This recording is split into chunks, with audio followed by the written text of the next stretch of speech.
Roma e uno derubato a Mestre. Tra furti, aggressioni e truffe nei pagamenti, i tassisti denunciano una situazione sempre più critica.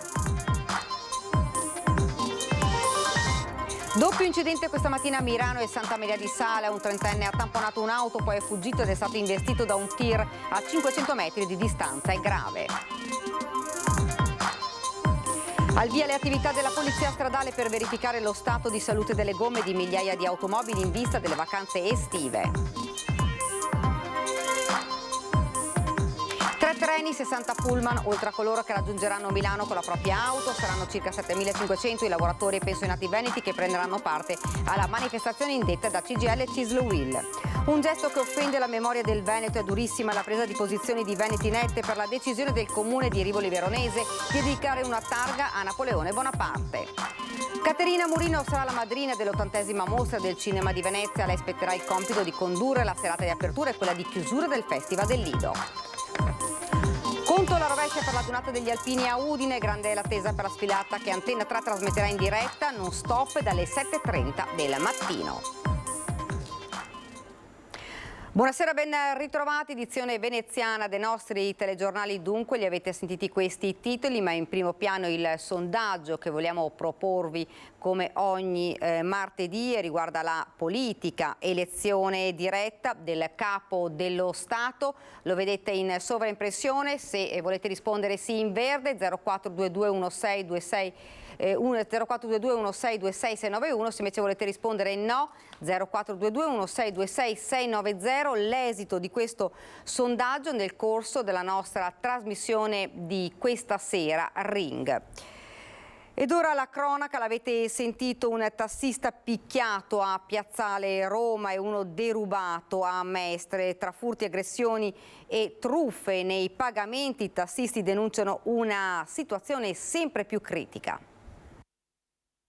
Intolleranze, delinquenza in generale sono sempre più grandi e non ci sono dei presidi sicuri, continui. Forse qui in stazione è l'unico posto dove abbiamo il supporto della Polfer che spesso intervengono. La presenza di un presidio della polizia ferroviaria finisce con rendere proprio la stazione di Mestre uno dei luoghi più sicuri per i tassisti, una categoria che si sente sempre più nel mirino. Il tassista aggredito a Piazzale Roma da un giovane che peraltro sembra stesse importunando da tempo i passanti e il furto di 170 euro subito da un suo collega a Mestre sono solo gli ultimi episodi e la punta dell'iceberg di una realtà difficile che rimane spesso sommersa. Tante volte si mette sul piatto della bilancia il tempo che si può perdere per far valere i propri diritti per una determinata corsa, che può essere 10, 20, ma anche fossero 50 euro, e il tempo che si perde per la denuncia, per identificare, per lasciare tutti i nominativi identificativi, queste cose qua. E il più delle volte si lascia stare perché non è conveniente per l'attività. Un'attività in cui il taxi oramai lo prendono anche gli spacciatori, evidentemente contando sul fatto di viaggiare su un mezzo che ha poche possibilità di essere fermato e controllato. Ci chiedono di attenderli un attimino, si allontanano, non li vediamo, dopo un po' ritornano e ci chiedono di andare a destinazione. Sappiamo o presumiamo quello che fanno, non possiamo averne certezza ovviamente. Ma problemi ce ne sono persino con le orde di ritorno da tour alcolici a Venezia, magari addio al celibato, quando il tassista si trova a fronteggiare gruppi di persone particolarmente ubriache e aggressive che vogliono essere trasportati al prezzo che decidono loro. In altri casi invece la truffa del mancato pagamento è oramai evidente. Con le carte di credito ne abbiamo viste di tutti i colori. Allora vengono, la carta non funziona, mettono in dubbio che sia, e purtroppo delle volte è vero anche, che sia un problema della banca, però non hanno i soldi. C'è chi lo fa di proposito, arriva con la carta, scarica o non è sua perché poi non si può verificare e non è facile, noi perdiamo i soldi della corsa in quel caso. Giornata di incidenti stradali sulle strade del Veneziano. Il più grave è un uomo investito da un tir dopo che aveva tamponato un'auto. Grave incidente stamane poco dopo le 7:30 in via Cavin di Sala a Mirano, all'intersezione con via Babato. Un trentenne del posto a bordo della sua auto ha tamponato un'altra vettura con a bordo una cinquantenne ferma allo stop. Un colpo talmente forte che l'auto guidata dal trentenne è finita contro un palo della luce. Sulla vicenda però sono da chiarire alcuni aspetti. Poco dopo lo scontro, infatti, il ragazzo è fuggito a piedi e 500 metri dopo, nel comune di Santa Maria di Sala, è stato investito da un autocarro. È ricoverato in gravi condizioni nel reparto di rianimazione all'ospedale di Mirano, ma non sarebbe in pericolo di vita. Sembra che con sé non avesse documenti. Sul caso sta indagando il nucleo infortunistica della polizia locale. La donna a bordo del mezzo tamponato è rimasta ferita, ma non in modo grave. Un altro incidente è avvenuto nel primo pomeriggio alle porte di Caorle, lungo la Jesolana. Secondo una prima ricostruzione dei carabinieri di Portogruaro intervenuti sul posto, un furgone con 3 persone a bordo stava percorrendo la strada nel tratto che da La Salute porta verso Sindacale. Nel senso opposto sopraggiungeva un'altra auto che stava per svoltare e raggiungere Marango. Inevitabile lo scontro frontale. 4 i feriti. I 2 più lievi sono rimasti sul posto, gli altri portati a Caorle. Nessuno in pericolo di vita. Inevitabili i disagi alla viabilità. Pneumatici sotto la lente per la campagna Vacanze Sicure in collaborazione con la polizia per verificare lo stato delle gomme di migliaia di automobili che circolano sulle strade. Controlli anche in Veneto nel mese di maggio con una coda nelle prime 2 settimane di giugno. Le gomme devono essere gonfie e in buono stato. Dal 16 maggio al 14 ottobre è vietata la circolazione con pneumatici di tipo M+S con codici di velocità inferiori rispetto a quelli riportati in carta di circolazione. Ed ora siamo alla politica, elezioni a San Donà di Piave, conosciamo il candidato di centrodestra Alberto Teso, i suoi obiettivi principali sono il traffico, sicurezza e Porta Nord. Penso di poter dare una svolta anche di tipo imprenditoriale e dinamico alla città che in questi 10 anni ha un po' sofferto un clima un po' da abbandono, per questo abbiamo lanciato il nostro slogan che è "Facciamo rinascere San Donà". E su questo slogan Alberto Teso, avvocato 54enne, candidato sindaco di centrodestra che questa volta si presenta unito, ha basato la sua campagna elettorale. Sul piatto temi di grande importanza come il nuovo piano del traffico e la sicurezza.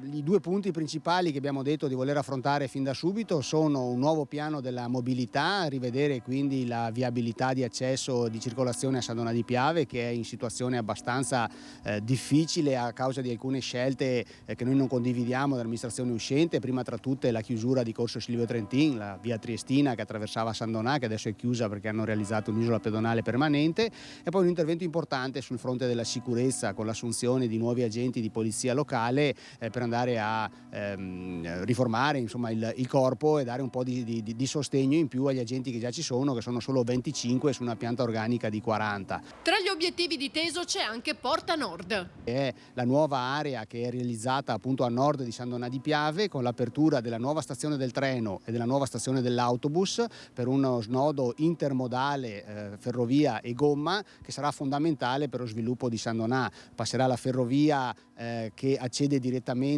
all'aeroporto Marco Polo e quindi per San Donà potrebbe essere veramente un'area di sviluppo importante per i prossimi anni.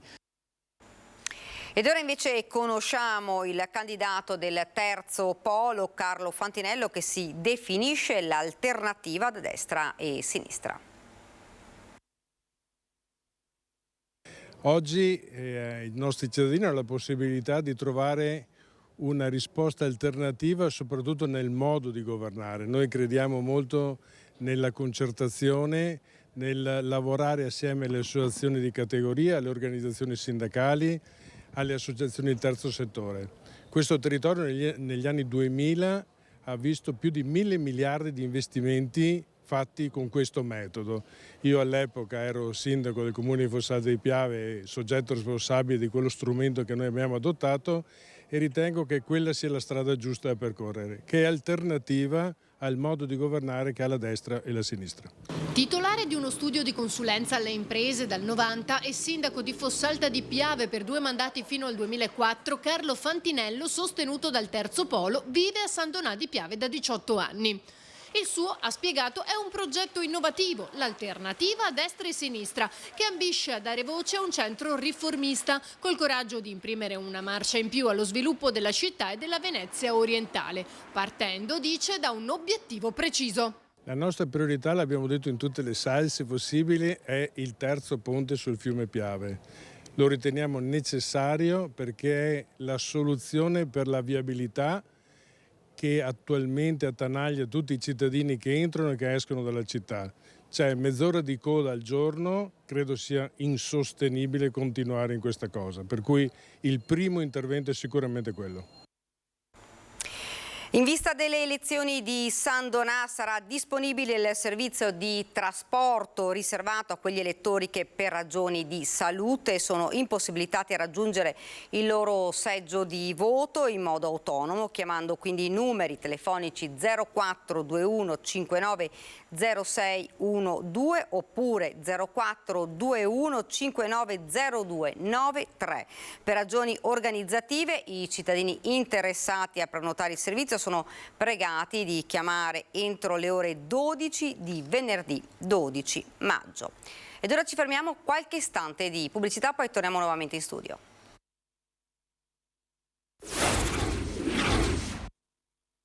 Siamo tornati in studio con l'edizione veneziana dei nostri telegiornali. Dal Veneto si prevede una partecipazione di circa 7.500 persone alla manifestazione sindacale di sabato a Milano, disposti pullman e treni speciali.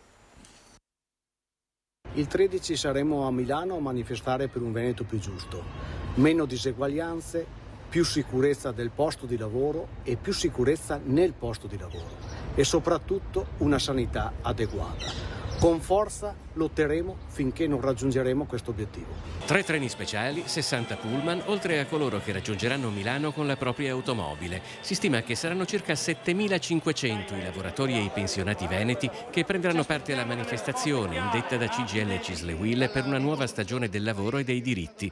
Una manifestazione che segue le assemblee indette in queste settimane dai sindacati in luoghi di lavoro di tutta la regione. Servono interventi decisi per favorire le fasce più deboli della popolazione.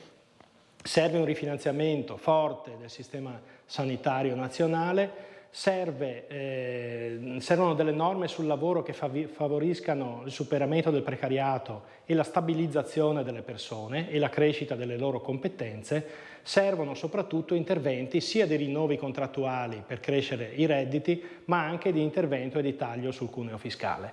La mobilitazione è stata messa in campo per sostenere le richieste sindacali al governo e al sistema delle imprese, per ottenere un cambiamento di politiche industriali, economiche, sociali e occupazionali ritenute inconsistenti e inefficaci. La manifestazione di Milano segue quella di sabato scorso a Bologna e precede quella che si terrà sabato 20 maggio a Napoli. La questione Giustinian va risolta in modo da non creare disagi ai veneziani, perché le necessità primarie dei residenti non possono essere sacrificate ad una mera riprogrammazione accademica della sanità territoriale. Il senatore veneziano Raffaele Speranzon prende posizione all'indomani della manifestazione che ha portato centinaia di persone a manifestare a favore del mantenimento del presidio sanitario di Dorsoduro. Pensare di gestire accorpamenti e di nuovi dislocamenti dei servizi non è cosa che a Venezia possa essere gestita come sulla terraferma, ha detto Speranzon, ma è doveroso tener conto della peculiarità del centro storico. Un gesto che offende la memoria del Veneto. È durissima la presa di posizione di Venetinet per la decisione del comune di Rivoli Veronese di dedicare una targa a Napoleone Bonaparte. Siamo rimasti profondamente amareggiati di vedere un comune veneto, addirittura della provincia di Verona, il comune di Rivoli, che ha osannato, che ha fatto una grande manifestazione a favore di Napoleone Bonaparte, colui che proprio nelle Pasque veronesi uccise 2000 persone. Quella targa a Napoleone, scoperta nel comune di Rivoli con la partecipazione del comune di Verona, mentre altrove, come per esempio a Madrid, si celebrava la resistenza a Napoleone, è un fatto che ha lasciato basiti in un'associazione come VenityNet, composta da cittadini, professionisti, intellettuali e imprenditori che studiano la storia della Serenissima, occupandosi anche di temi attuali come il federalismo e l'autonomia del Veneto. Che dei veneti celebrino l'uomo che pose fine alla Repubblica di Venezia, secondo VenityNet risulta discutibile non solo dal punto di vista storico, ma anche culturale e politico. La Serenissima era una repubblica ed era resistita come repubblica per secoli, in mezzo a tante monarchie. Immaginate solo che l'invenzione di Gutenberg della carta stampata con la tecnica moderna, quindi le stamperie moderne, trovò la sua prima utilizzo, il suo primo proprio uso massivo a Venezia, perché a Venezia c'era la libertà, si poteva scrivere, pensare liberamente.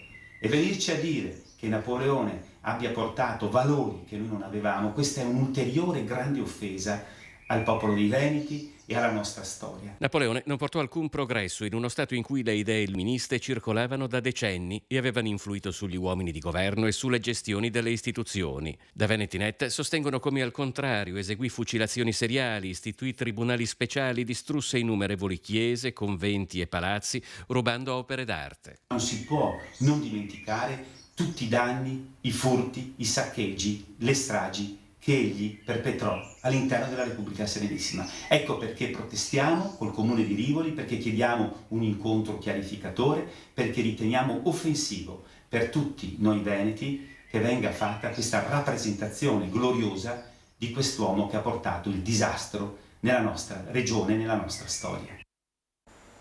Ed ora parliamo invece della mostra del cinema. È stato rivelato oggi il nome della madrina dell'80esima mostra internazionale d'arte cinematografica di Venezia. Alberto Barbera ha scelto un'attrice nata a Cagliari ma con esperienza di livello internazionale, protagonista in molti set all'estero, dalla Francia al Canada. Vediamo di chi si tratta.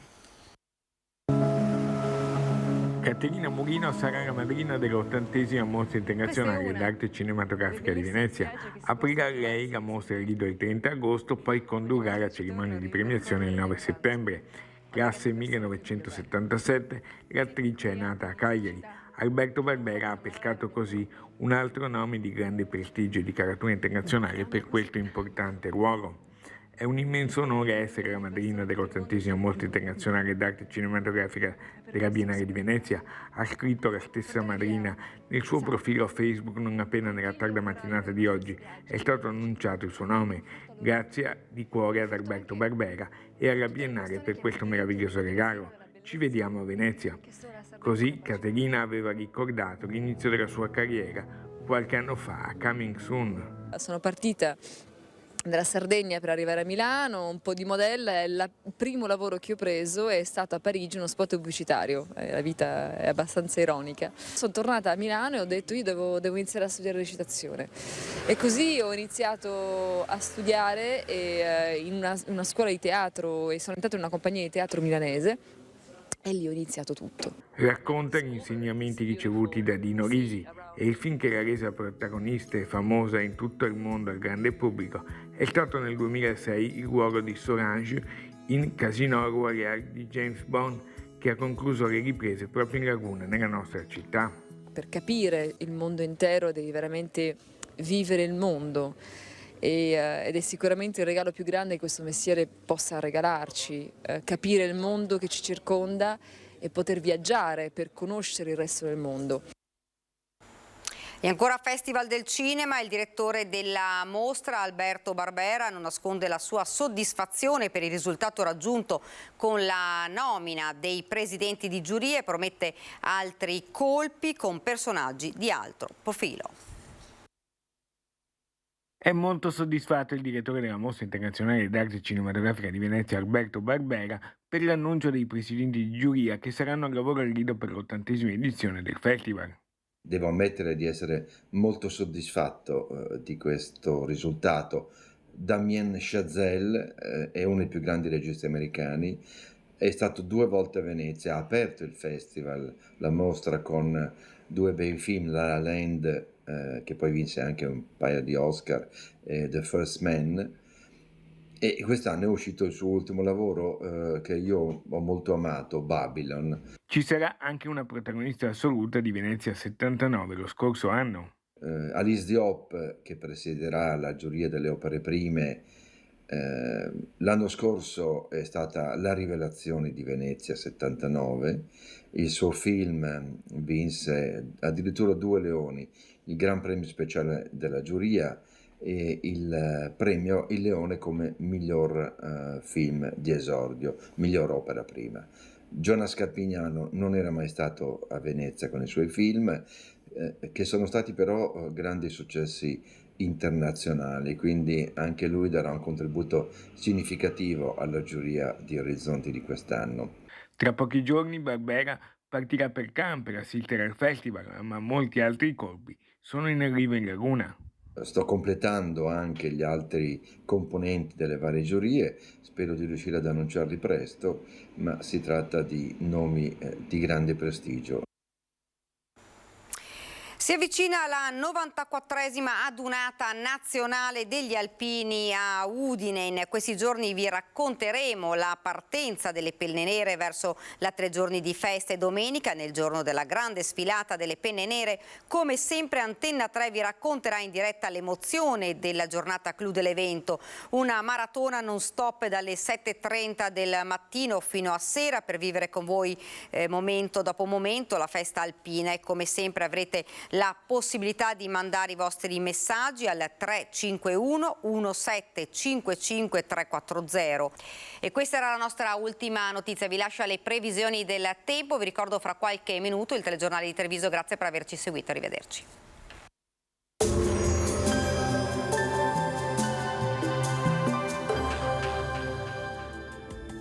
Benvenuti al meteo.